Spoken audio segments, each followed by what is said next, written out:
The shuttle doors hissed open with a soft sigh, like the ship itself regretted what it was about to do. Reese Calder stood stiffly at the edge of the landing platform, boots anchored to the durasteel tiles, shoulders too square, jaw too tight. A formal welcoming detail in polished Terran navy black stood behind him in rigid lines, though the expressions on their faces ranged from boredom to mild distaste. None of them had signed up for this kind of diplomatic theater. From the other end of the docking bay, two Yalari escorts emerged in shimmering violet robes, and between them walked a figure that made the breath catch in Reese's throat. Not because she was beautiful, though she was, but because she looked like she had been carved out of defiance itself. She was tall, regal, and radiant in a way that made the word servant feel like a profanity.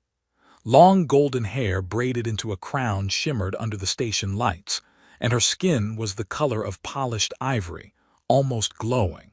Her ears, long and elegant, curved gently upward like blades of a ceremonial weapon. She walked like a queen headed to her throne, not a gift being handed off like a box of chocolates. Reese whispered to the man next to him, "So, any chance I can refuse delivery? Say it got lost in the mail." "Quiet," hissed Commander Valen. "This is important, political." He added the word like it was a disease. The Yalari officials stopped before Reese. The taller one, Ambassador Theli, smiled with the precise warmth of a lizard sunning itself. As per the Treaty of Mutual Accord, and as a sign of good faith, the Yalari Union offers this servant to Captain Reese Calder of the Terran Directorate. Ayara, if Reese remembered her name correctly from the brief, stood there without flinching, her hands bound in front of her with a ceremonial silver clasp. Her expression was calm, emotionless, but her eyes, deep glacial blue, burned with an anger so cold it could have cracked steel. Reese looked from her to the clasp, then back to Theli. "You're seriously giving me a person. What do you think I am, some sort of collector?" Theli's smile didn't waver. "It is tradition." Reese exhaled, rubbed his temple, and took a step forward. He met Ayara's eyes. "Do you want to be here?" She blinked once, slowly. Then she said flatly, "I have no choice." He turned back to the officers. "Well, I do." And with that he reached out and unfastened the clasp from her wrists. The metal clinked on the floor like the last gasp of something ancient and wrong. A gasp rippled through the Terran staff. The Yalari didn't gasp. They didn't even breathe. "You're free," Reese said to her quietly. "If you want to walk out of here, you can. I'll make sure no one stops you." Ayara stood perfectly still for a beat too long. Then she tilted her head, studied him like he was a puzzle box that had just solved itself. "And what will you do if I stay?" Reese shrugged. "I suppose I'll have to ask if you want coffee." She blinked again. "I don't know what that is." "You're in for a treat, then."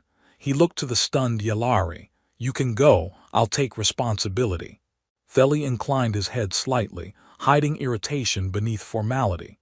"As you wish, Captain." The Yalari turned and left without another word. The platform grew quiet.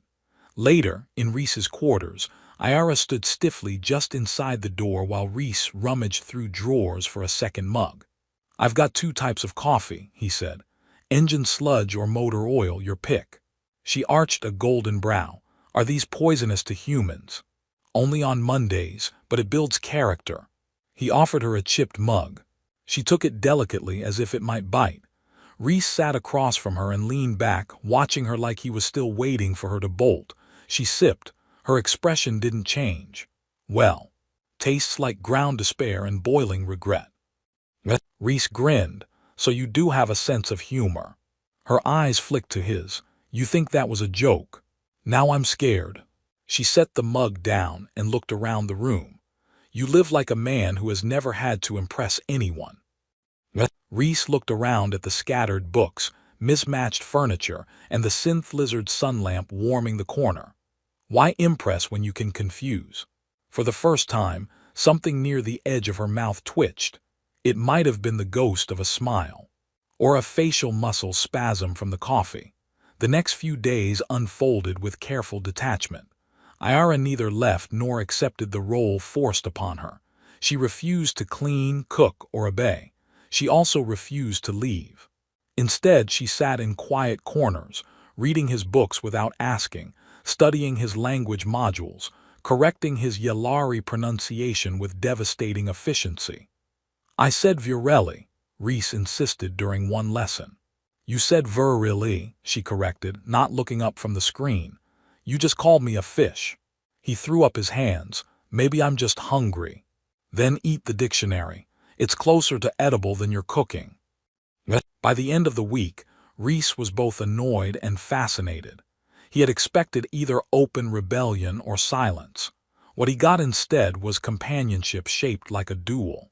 He looked forward to their nightly debates on culture, language, and who had the worst taste in food. Then came the inspection. Fleet Commander Halden stormed into his quarters unannounced. Reese had exactly 4 seconds to hide the civilian clothes, scatter military manuals across the table, and yell, "Not a good time."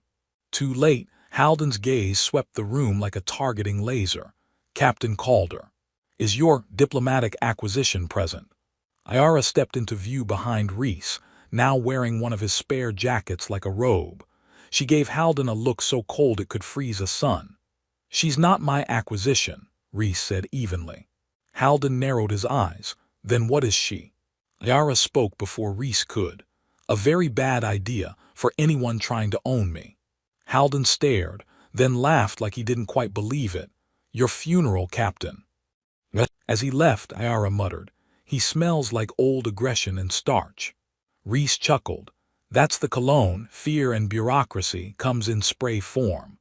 That night, as they sat once again with mismatched mugs and flickering ceiling lights, Ayara finally asked, "Why did you do it?" "Do what? Free me? Treat me like not a tool?" He paused, then shrugged. "Because that's what you are. Not a tool, not property, just a person with really intimidating eyebrows." She was quiet. Then she said softly, "Where I'm from, kindness is a weakness, a vulnerability." He met her gaze. "Then maybe it's time someone made it a strength." She didn't reply, but her hand lingered on her mug a little longer. And for the first time, she didn't correct his pronunciation. The station lights dimmed for artificial night, casting Reese's quarters in a soft amber glow that made everything feel quieter than it should have been. The hum of the oxygen filters was the only sound, except for the occasional rustle of paper as Ayara flipped another page in a weathered Terran book titled A Guide to Human Idioms. Her brow furrowed as she read aloud, "Break a leg." She looked up. "This is a threat." Reese didn't look up from his work console. "No, it's a way to say good luck. By encouraging someone to snap a limb." "Yeah, humans are a mess." She stared at the page. "I'm beginning to suspect your language was invented during a head injury." "Probably several," he muttered. The past week had passed in a strange, liminal peace. Ayara had taken up residence like she was claiming territory, first the reading chair, then the kitchenette, then the shared training bay down the corridor. Reese had caught her correcting the station's AI on power routing parameters, a task no one had asked her to do, but which she completed with the grim satisfaction of someone restoring order in a chaotic universe. Still, not everything was smooth. He noticed how she tensed whenever a uniformed officer passed them in the hallway, how her hand hovered near her belt whenever a door hissed open too quickly. Once, when a maintenance bot made a loud popping noise, she'd instinctively ducked and swept Reese behind cover before he could blink. "You grew up in a war zone, didn't you?" he asked that night. She didn't look at him. "My mother taught me to fire a plasma bow before she taught me to braid my hair." Reese hesitated. "That's either tragic or deeply metal." "Possibly both." He didn't press. The quiet between them wasn't uncomfortable. It had become something like mutual understanding, both of them shaped by different kinds of orders they never fully believed in. Reese from the brittle discipline of Terran command, Ayara from the cold duty of Yalari tradition. Their routines became almost domestic, if domestic included regular sparring matches where Ayara routinely flipped Reese over her shoulder. She called it balance training. He called it bruise drib Tuesdays. I thought we agreed no joint locks. He wheezed one evening, sprawled on the mat. We agreed you would try to hit me, she said, entirely unbothered. Well, I didn't think you'd actually dodge. She offered him a hand, her expression unreadable. Perhaps you should think less and move faster. Sounds like the title of my memoir. By the third week, the crew's whispers had evolved from curiosity to speculation. Reese found his datapad filled with anonymous messages ranging from "You're a disgrace" to "Uniform protocol" to "Is she single?" He responded to all of them with the same one-word reply, "Unsubscribe." Then came the dinner.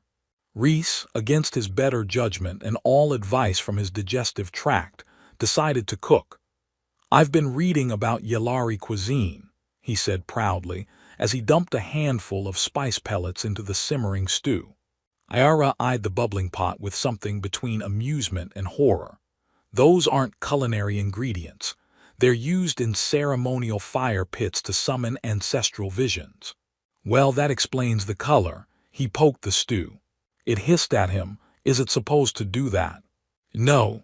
When the fire alarms finally stopped blaring, and the environmental scrubbers finished cycling out the hallucination-inducing smoke, Reese found Ayara sitting cross-legged on the floor, coughing into her sleeve and laughing uncontrollably. He blinked through watering eyes. "Did we just accidentally host a spiritual awakening?"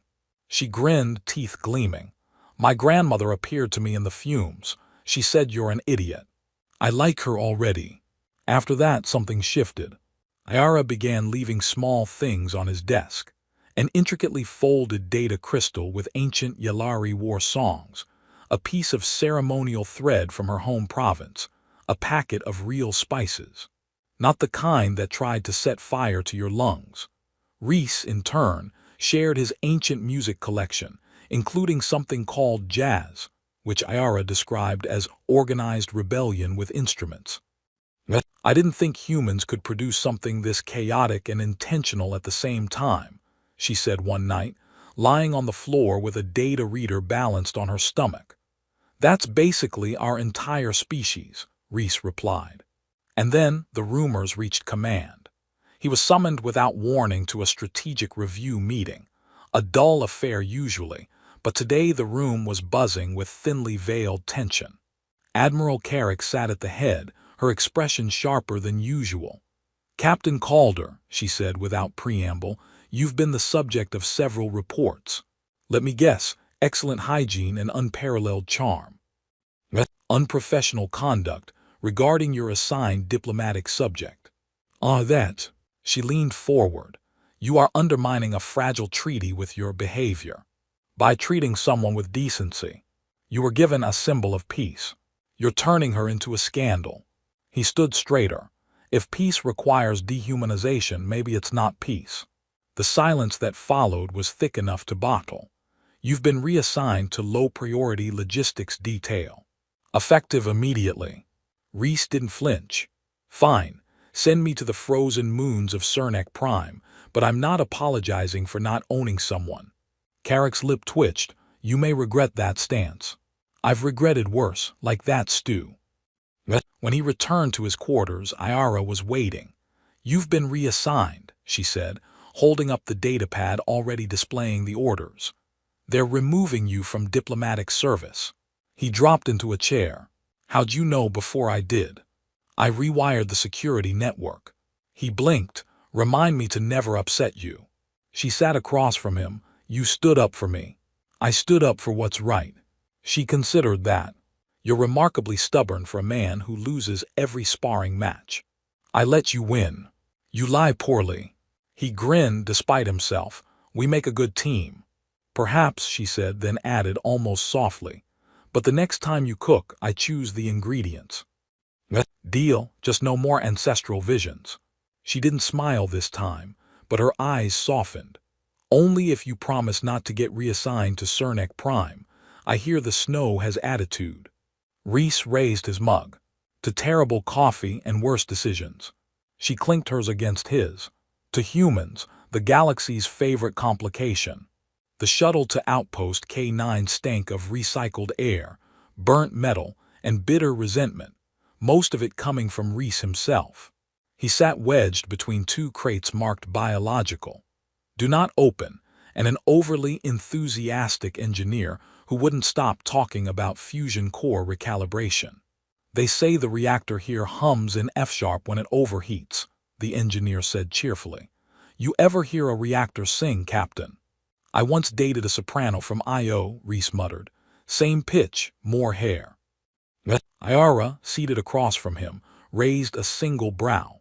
She hadn't said much since they boarded. Instead, she watched the other passengers with the silent calculation of someone deciding how many of them she could subdue in under 10 seconds. Reese had grown used to her silences. They were rarely empty. When she did speak, it was usually precise and razor-edged. Like now. You volunteered for reassignment, she said quietly. It was that, or spend another week being told I was tarnishing military dignity. And logistics detail was your answer. I figured stacking crates was better than being one. She leaned back, arms crossed. Your logic continues to impress. You say that like it's a compliment. It's not. They arrived at the outpost during a sandstorm. K9, a refueling depot orbiting a desert moon, looked like a half-melted toaster welded to a scrapyard. The local commander, Lieutenant Vessa, greeted them with the kind of forced smile reserved for bad relatives and diplomatic guests. Captain Calder and companion. Ayara's ears twitched. Reese stepped in quickly. Companion, advisor, occasional lifesaver, and she beat me in a duel once. Only once? Ayara asked dryly. Public record, Reese said. They were led through the outpost, past flickering lights, under vents that dripped mystery fluid, and through corridors that whined when you breathed too hard. The crew here looked half awake, half bored, and fully unprepared for anything outside their cargo manifests. Reese was assigned an office the size of a closet and given access to a terminal from the last century. Ayara, predictably, took one look at the system and said, This machine is older than most of your species' bad decisions. He tried to boot it up. It responded by screaming in binary and showing him a picture of a duck. You broke it already, Ayara observed. No, it's just loading sarcasm mode. She sighed, pulled up her sleeve, and connected a slim data spike to the interface port. Within seconds, the system purred and reorganized itself like a soldier standing at attention. Reese gave her a slow clap. See, all it needed was an intimidating woman with superior intellect. Yara turned to him. I am not here to fix your machines. No, but I think they've developed a crush. Later that night, after cataloging 400 units of alien grain and one mislabeled crate of ceremonial lizard bones, Reese returned to his quarters to find Ayara meditating upside down on the ceiling. Is this a new hobby or gravity malfunction? I find this position allows better blood flow to the brain. Reese stared. I usually just drink coffee, which explains so much. She dropped down with silent grace and sat across from him. A moment passed. They're watching us, she said finally. I mean the local crew, or the AI spiders I found in the air ducts. Both, but also the Yalari embassy. I intercepted a transmission. They've issued a formal request for my return. Reese's posture stiffened. What kind of request? The kind that comes with veiled threats and too many adjectives. He leaned forward. You're not going back. I know. The silence stretched heavy now. Reese exhaled. They're scared of you. They should be. He laughed unexpectedly. You say that like it's a punchline. Ayara smiled just slightly. Maybe it is.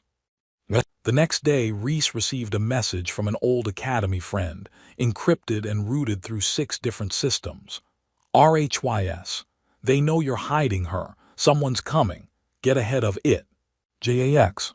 Reese deleted the message, stared at the wall, then looked at Ayara across the room. She was dismantling a piece of faulty equipment with terrifying efficiency, her fingers moving like poetry translated into motion.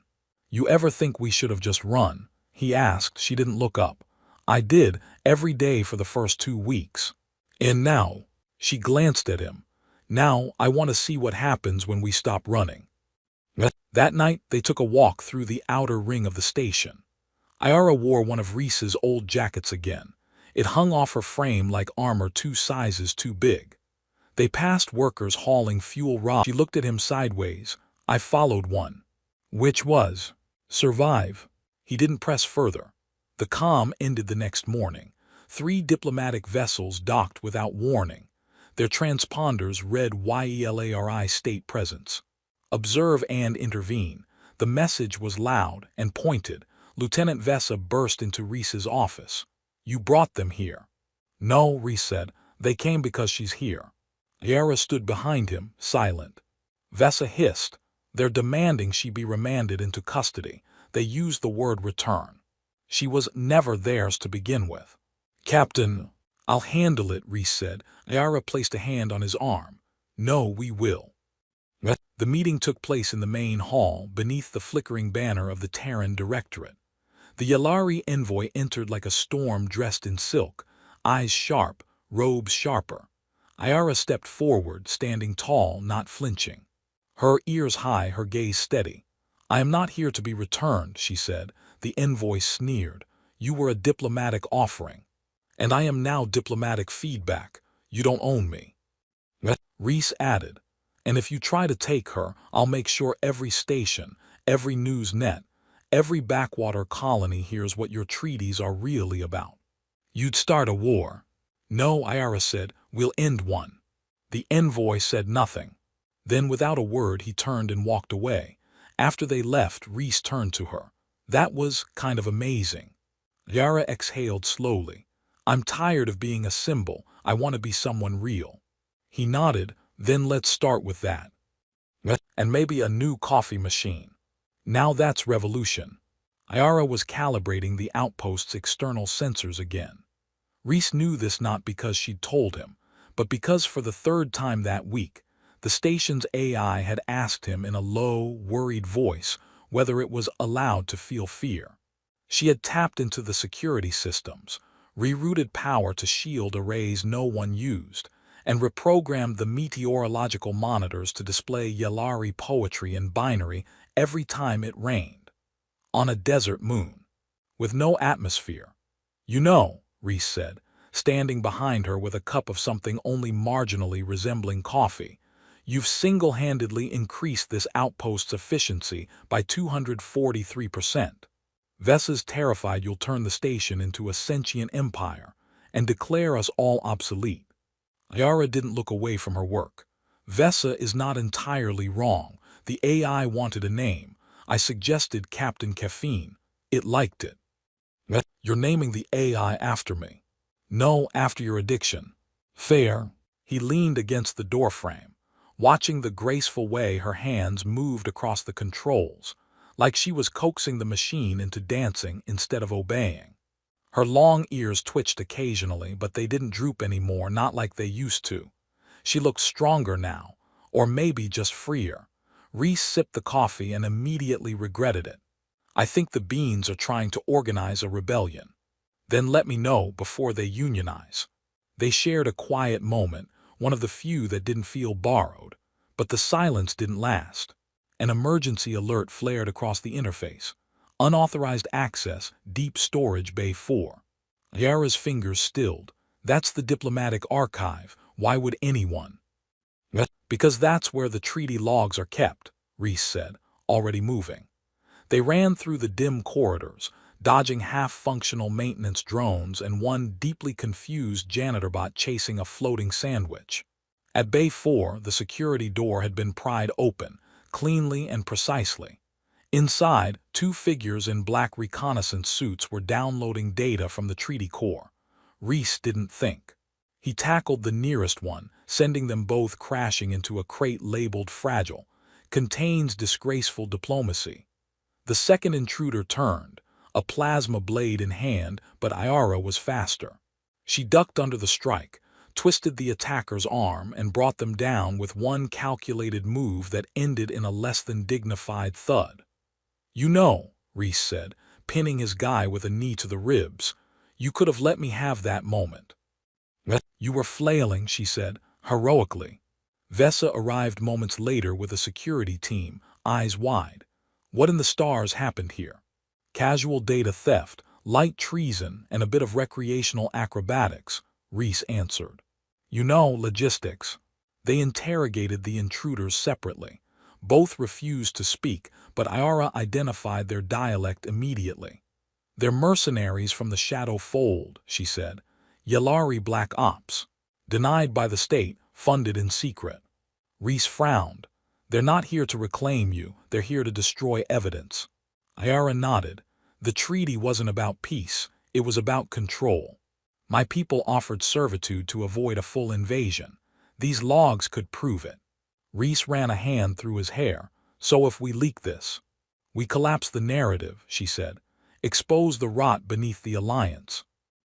And make ourselves prime targets for every political hitman in the sector. Ayara tilted her head. You sound almost excited. He grinned. I was starting to get bored around here. The decision wasn't hard, just dangerous. They extracted the treaty logs, encrypted them with Ayara's private key, and scheduled a mass data release through half a dozen independent networks. But before they could trigger the transmission, another alert flashed. Incoming vessel, unauthorized class, destroyer ID, masked. Ayara swore in her native tongue, which Reese had learned enough of to know it involved several unflattering metaphors involving ice worms. They're not going to wait for diplomacy this time, she said. They're here to erase the outpost. Vesa confirmed it a moment later. They just hailed us, said they're conducting a cleansing operation. They mean to wipe us clean, everyone. Reese turned to Ayara. Ideas. Several. All require mild heroism and improbable physics. Perfect. What's the worst that could happen? We die, or worse, become martyrs. They began coordinating the defense. Ayara rerouted all station power to shields and weapons, which consisted mostly of mining lasers and a pulse cannon older than Reese's boots. He patched into every relay, rigging explosive traps in the docking corridors, while Ayara programmed a virus into the station's navigational AI. We're going to fly the station, he asked, incredulous, just long enough to crash it into their ship. See, I knew giving you admin privileges would come back to haunt me. Stop complaining and reroute the coolant lines. The destroyer dropped out of subspace like a hungry god, sleek, black, and bristling with silent menace. The outpost shook with the first salvo, shields flickering. Inside, chaos. Lights blew, steam hissed from ruptured vents, and half the crew began quoting their last will and testaments. Ayara stood calmly in the center of the control hub, issuing orders in crisp, rapid-fire cadence. Reese watched her for a moment, struck by how impossible it had once seemed that she would stand here, free, commanding, choosing. On my mark, she said. Now. Reese hit the release. The virus launched. The destroyer, moments from firing again, flickered on every visible screen, static, sparks, chaos, systems crashed, the ship lurched. Ayara smiled. Their targeting AI just forgot how to aim. The pulse cannon fired, direct hit. The destroyer reeled back, venting plasma. Reese whooped. Did we just win? Ayara's smile faded. No, but we survived. They triggered the data release.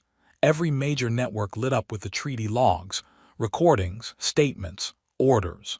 The truth laid bare. The destroyer retreated into subspace, likely to warn someone higher up that the secret was out. The next day, Ayara and Reese stood overlooking the crater left by a collapsed shuttle bay. Sparks flickered in the distance. The station smelled like singed wiring and half-success. You know they'll come after us again, he said. Let them. You're enjoying this, aren't you? A little. He chuckled. So what now, revolution, breakfast? She looked at him. Both, preferably in that order. He offered her a cup. This one has cinnamon, he said proudly. She sniffed it. Better, still tastes like rebellion. The official bounty notice arrived 3 days after the broadcast, subtly encrypted, theatrically worded, and attached to a holoposter that made Reese look like an unwashed smuggler and Ayara like an exotic war criminal with glowing eyes. She found it hilarious. He did not. They made your ears twice as long, he grumbled, staring at the projection. Ayara smirked. They're flattering me. You, on the other hand, look like you sleep in a cargo bay. I have slept in a cargo bay. Once, it was atmospheric. Your definition of romance continues to concern me. The bounty was unofficial, of course. The Terran Directorate and the Yalari Union maintained their peaceful cooperation facade while quietly authorizing any freelance team with a fast ship and no ethics to hunt them down. It was a diplomatic way of saying eliminate the problem without making a mess. Unfortunately, Ayara and Reese specialized in messes. Outpost K9 had been evacuated the night after the destroyer attack. Most of the crew had been reassigned, and the station itself now hovered derelict in restricted space, a silent testament to the day someone said no. Reese and Ayara didn't stay. They couldn't. Instead, they vanished, sort of. They reappeared days later on Yalari Prime, wearing stolen diplomatic IDs and cloaks that made them look like minor religious officials. Reese had insisted on calling himself High Priest of Administrative Errors. Ayara refused to answer to anything but her unimpressed holiness. Their destination was the Grand Archives, an ancient structure carved into the cliffside of the planet's fifth moon. Inside were records of every treaty, every negotiation, every lie dressed in gold and law. They intended to deposit one final truth. They snuck through surveillance with Ayara's hacking and Reese's ability to look like he belonged in places he absolutely didn't. It wasn't until they reached the core chamber that things got complicated. A woman waited for them, tall, robed, and unmistakably Yalari, though her ears were bound in a ceremonial wrap, signaling high rank. Ayara stopped cold. "Mother," she said, voice flat. Reese blinked. "Wait, that's your mother. You said she taught you how to use a plasma bow." "She also taught me how to silence a room by just walking into it." "I can see the resemblance." The woman stepped forward. Her eyes, silver with age and disappointment, fell on Reese like he was something she might scrape off her boot. "You've embarrassed our name, Ayara. Aligned yourself with a Terran. Broken protocol. Defied tradition." Jared didn't move. "I followed a better one, my own." "You think the galaxy cares about your conscience?" "No," she said, "but it cares about truth." She held up the data crystal. Her mother's expression shifted. For a moment it looked like she might reach for it, might destroy it, but then she stepped back. "If you do this, there's no returning." "I never intended to return." Reese cleared his throat. "Hi, sorry. Just a humble Terran in love with a fugitive alien revolutionary. Quick question. Where's the nearest exit in case she vaporizes me?" Her mother stared. Then inexplicably she laughed, a small, tired sound. "You chose a fool." Jara nodded, but a kind one. They uploaded the final archive. Signed, verified, sealed in the moon's core memory network. Impossible to erase without collapsing half the cliff face. Within hours, the truth began to spread again, this time from the center of Yalari power itself. They didn't run this time. They walked out the front gates, hand in hand, cloaks trailing behind them. A few guards stared. One even saluted. They boarded a transport to the outer colonies, far from the politicking and plasma blade diplomacy. There, the story grew, twisted, bloomed. A Terran who treated a Yalari servant like royalty. A woman with long ears who defied empires. Lovers who challenged two governments and lived. Eventually, people stopped chasing them.